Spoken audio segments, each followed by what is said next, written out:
Descubriendo el mundo con David Cañedo.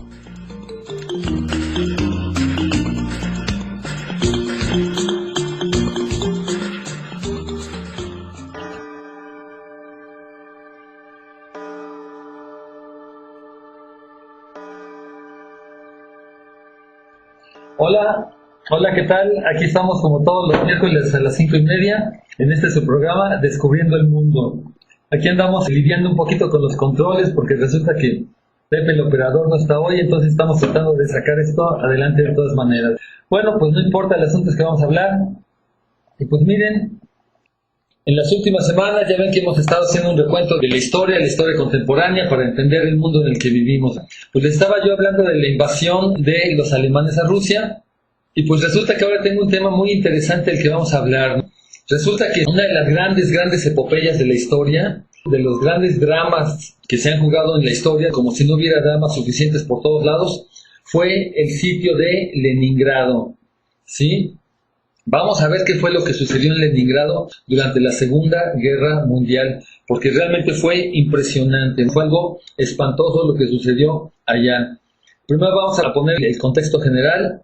Leningrado o San Petersburgo, de hecho siempre se le ha conocido como San Petersburgo, la segunda ciudad más importante de Rusia, de hecho durante mucho tiempo fue la más importante, fue fundada por Pedro el Grande hace 250 años y pues siempre ha sido una ciudad muy importante. Bueno, pues los alemanes decidieron que tenían que doblegarla.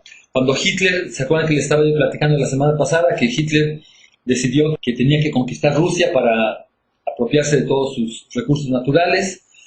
Y como parte de su estrategia, pues decidió que esta ciudad de San Petersburgo, que se le cambió el nombre a Leningrado durante la época soviética, ahorita ya se volvió a llamar San Petersburgo. Ahora de nuevo se le conoce como San Petersburgo, pero durante toda la época soviética, desde la revolución, bueno, yo creo que desde que murió Lenin hasta que se cayó la Unión Soviética, se le conoció como Leningrado.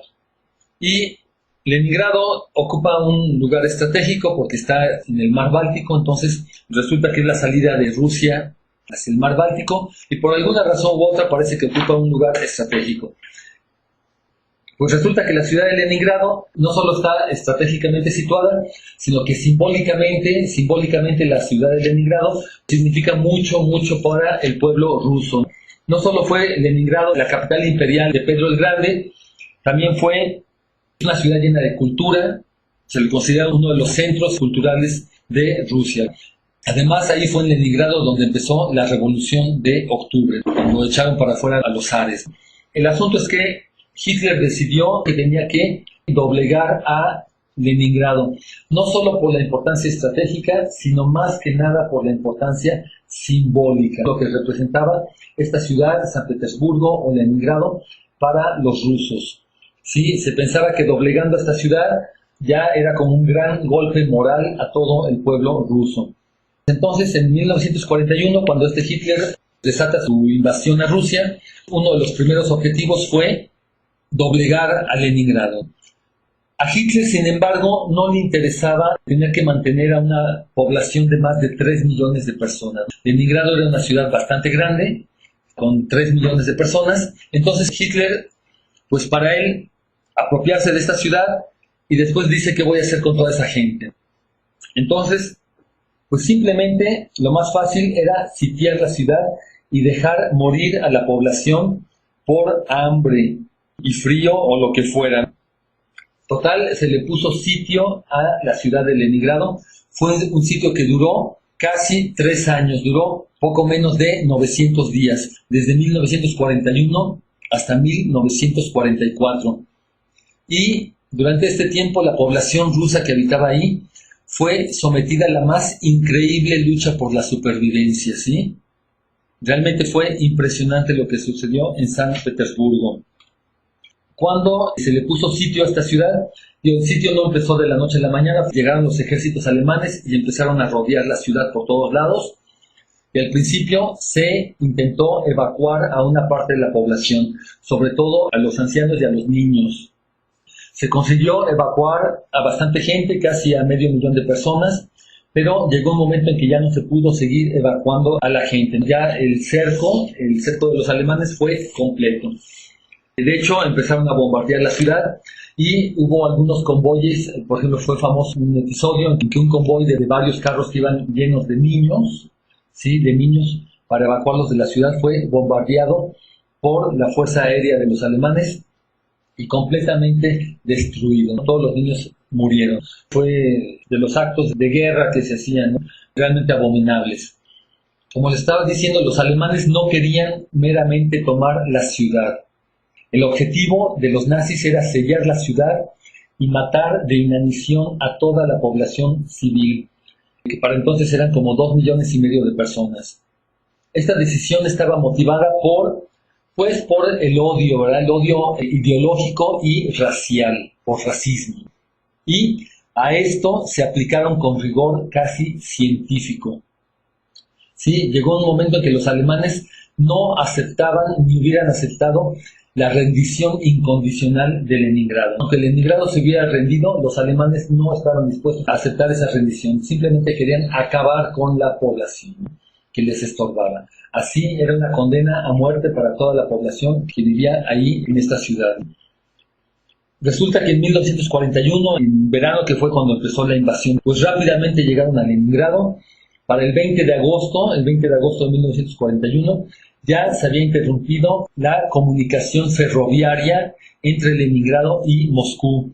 Y 10 días después ya desapareció completamente todo vínculo de Leningrado con el mundo exterior. Para el 15 de septiembre la ciudad fue completamente cercada y empezó la cuenta atrás hacia una de las peores hambrunas de la historia.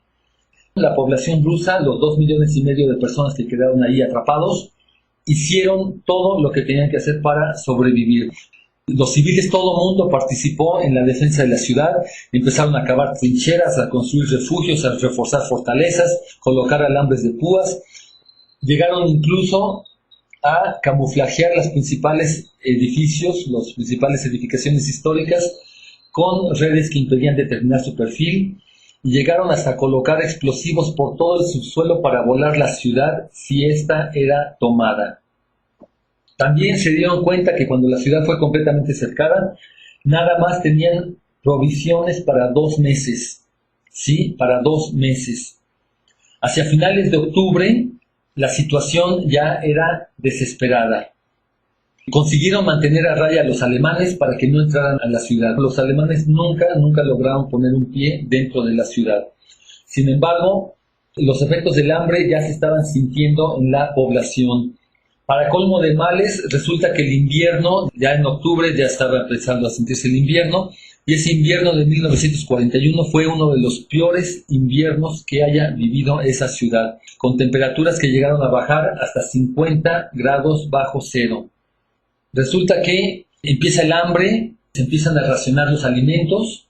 Llegó a ser tal el racionamiento que la gente nada más consumía aproximadamente un 10% de sus necesidades de calorías de cada día. Y con el frío y con el hambre, pues la gente empezó a morirse realmente en racimos, ¿no? Cientos de familias enteras perecieron en sus hogares. Bueno, cuando empieza esta situación, rápidamente no quedó un solo animal doméstico en toda la ciudad. La gente, por más que quisiera a sus perros o a sus gatos, pero pues el hambre es canija, ¿no? Llegó un momento en que empezaron a comer cualquier cosa que tuvieran enfrente. Sí, los perros, los gatos, las ratas, las aves, lo que fuera. No quedó nada que se moviera. Bueno, llegó un momento que hasta los seres humanos. Ahorita les voy a platicar cómo estuvo, ¿sí? El asunto es que de repente no llegaba un solo alimento a la ciudad. El Instituto Científico de Leningrado intentó desarrollar una especie de harina sintética a base de conchas y caparazones de moluscos, de lo que fuera, complementada con aserrín. Y eso era lo que la gente comía y no era suficiente. Llegó un momento, la desesperación de los habitantes los obligó, porque también el frío, no tenían con qué calentarse, un frío espantoso que hacían, los obligó a quemar la biblioteca de la ciudad, una biblioteca que tenía más de 200 años de antigüedad, que marcaba la memoria colectiva de la capital cultural de Rusia, pues al parecer no quedó un solo libro, todo lo quemaron. Bueno, pues cuando surge una situación como esta, empieza un mercado negro, que por adquirir unos cuantos gramos de azúcar o harina o lo que fuera, pues pagaban precios exorbitantes. Y tampoco faltan nunca gente sin escrúpulos, que empezaban nada más fíjense en esto, a asesinar a la gente, a sus mismos conciudadanos, para vender grasa y carne humana.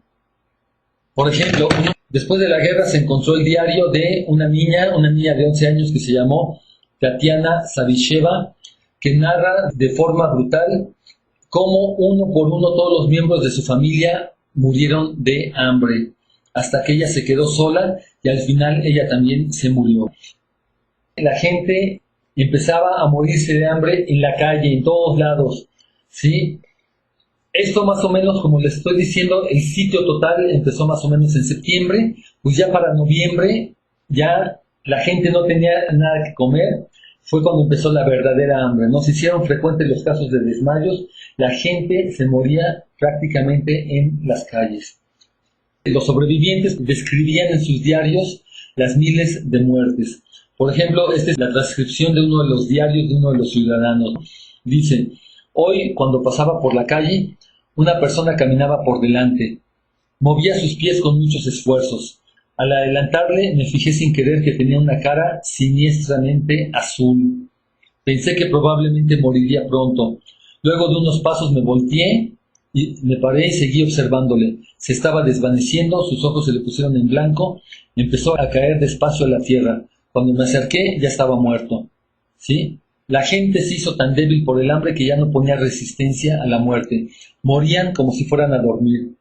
Las personas semivivas que les rodeaban no les hacían caso.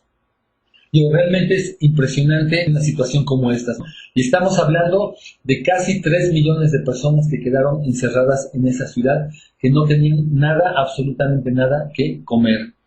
Otra de las descripciones que se hicieron del sitio, así dicen, que la gente dejaba a los que morían. Las madres, los padres, las mujeres, los niños dejaban de alimentar a los que ya no tenía sentido alimentar, los que ya estaban demasiado débiles. Las mamás, los papás escogían entre sus niños a quién iban a salvar. La gente buscaba oro en los cuerpos de los muertos, les arrancaban los dientes si eran de oro, les cortaban los dedos para quitarles sus anillos de boda, desvestían los cadáveres en la calle para conseguir la ropa para los vivos, cortaban los restos de la piel de los cadáveres para cocer sopa para los niños. Ya llegó un momento en que ni siquiera los bombardeos y los ataques de la aviación alemana les producían el menor susto. ¿A quién podían asustar? ¿A quién podían asustar cuando la gente se estaba muriendo de hambre? Entonces un bombardeo más, un bombardeo menos, ya no les hacían la menor mella. Las cifras correspondientes a las muertes por inanición, esto evidentemente es un número aproximado y más reducido que el real. En noviembre de 1941, los fallecidos fueron aproximadamente 11,000 personas. En noviembre. En diciembre fueron 50,000 personas. En enero más de 100,000. Más de 100,000, o sea, estamos hablando más de 3,000 personas diarias que morían de hambre cada día. En las calles los cadáveres se amontonaban, sin que existiese, sin embargo, riesgo alguno de epidemia, dado el intenso frío reinante. En febrero de 1942 fallecieron en la ciudad por hambre también alrededor de 100,000 personas. Entonces, pues la gente se estaba muriendo como moscas. A ver, vamos a hacer una pequeña pausa y vamos a escuchar una canción de Rusia. Vamos a ver qué les parece. Esta es de los gitanos de Rusia. Y ahorita vamos a seguir hablando de esto, porque realmente fue impresionante lo que sucedió.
Entonces, pues vamos a seguir con esta narración.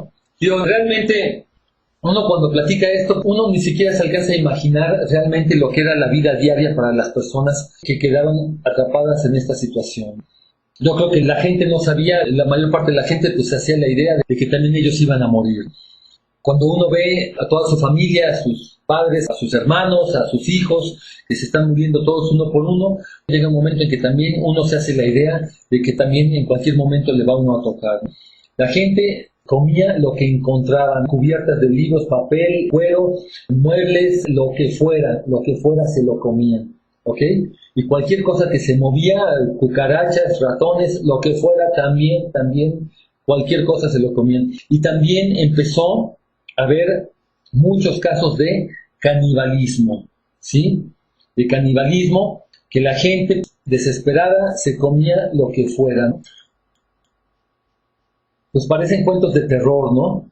Cuando uno lee algunas de las experiencias que dejaron escritas algunas de estas personas, en uno de los peores asedios que recuerda la historia, en que el frío y el hambre se sumaron a la guerra para configurar un cuadro realmente de espanto apocalíptico. Nadie sabe cuánta gente se murió.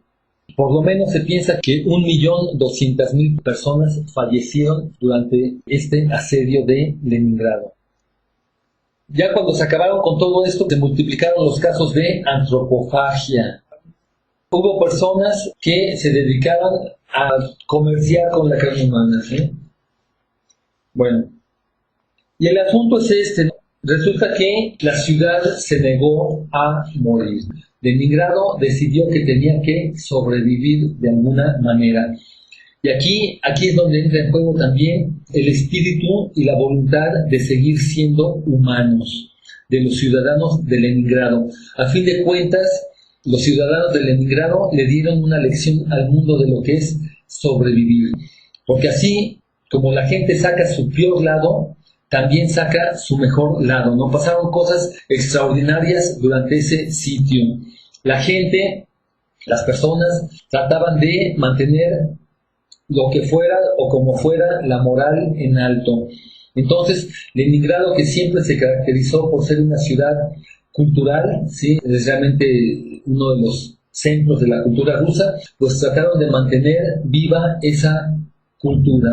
Entonces, a pesar del frío, a pesar del hambre, a pesar de la guerra, a pesar de los bombardeos y a pesar de todo, seguían llevando a cabo actividades culturales. Uno de los casos más famosos fue cuando tocaron en público, una orquesta que había ahí en Leningrado, tocaron la séptima sinfonía de Shostakovich, un músico ruso muy famoso.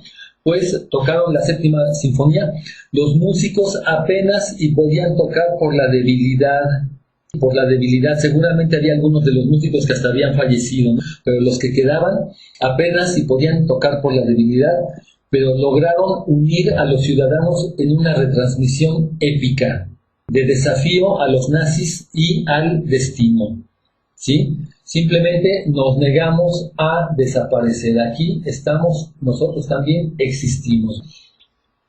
¿Cómo pudo aguantar la gente esas circunstancias? Fue un misterio. Una superviviente escribió: subestimaron nuestra voraz hambre de vivir. En estas circunstancias desesperadas, algunos degeneraron, pero otros encontraron la fuerza para alzarse e incluso ayudar a sus semejantes. Ese es el mensaje de esperanza de Leningrado. Entonces, más o menos se piensa que entre 1.200.000 personas y hasta 2 millones de civiles pudieron haber muerto durante el sitio de Leningrado, durante los 3 años que duró el sitio. Esa ciudad, de tener una población de 3 millones de habitantes, pues descendió hasta menos de 800.000 personas, que fueron los que sobrevivieron. Finalmente, en 1944, la ciudad fue liberada, ¿no? Ya para 1944, la maquinaria de guerra, de muerte de los nazis, pues ya estaba completamente vencida, ¿no? Ya estaba prácticamente vencida, y para 1944, el cerco de Leningrado finalmente pudo ser roto. Fueron 872 días los que duró el cerco de Leningrado, ¿sí? El sitio de Leningrado. y pues fue una de las grandes epopeyas de la historia. La historia a lo largo de los siglos, pues podemos encontrar toda clase de barbarie, ¿verdad? Los seres humanos todavía somos una especie, al parecer, todavía muy inmadura, muy egoísta. Lo único que nos interesa es nuestro beneficio inmediato y personal, y para conseguirlo, pues hacemos lo que tenga que hacer, matar a todas las personas que se tenga que quitar de en medio, apropiarnos de lo que sea. Pero realmente lo único que nos interesa es nuestro interés personal e inmediato. Entonces, cuando esto es colectivo, como en el caso de la Alemania nazi, que lo único que le interesaba era apropiarse de todos estos recursos, sin importarle la gente que vivía en ese lugar, ¿no? En esos lugares. Pero pues la gente también tiene derecho a seguir existiendo. Entonces, pues, con estos casos en el sitio de Leningrado, por ejemplo, pues la gente que sobrevivió manda un mensaje de, pues a fin de cuentas, de esperanza. Los seres humanos somos demasiado bárbaros, pero también hay espacio para la esperanza, ¿verdad? Bueno, pues yo me despido. Este fue su programa Descubriendo el Mundo. Vamos a poner una segunda canción. Vamos a ver si conseguimos que se escuche, ¿verdad?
Sudrabs, kam tas bija, sudrabs, kam tas bija.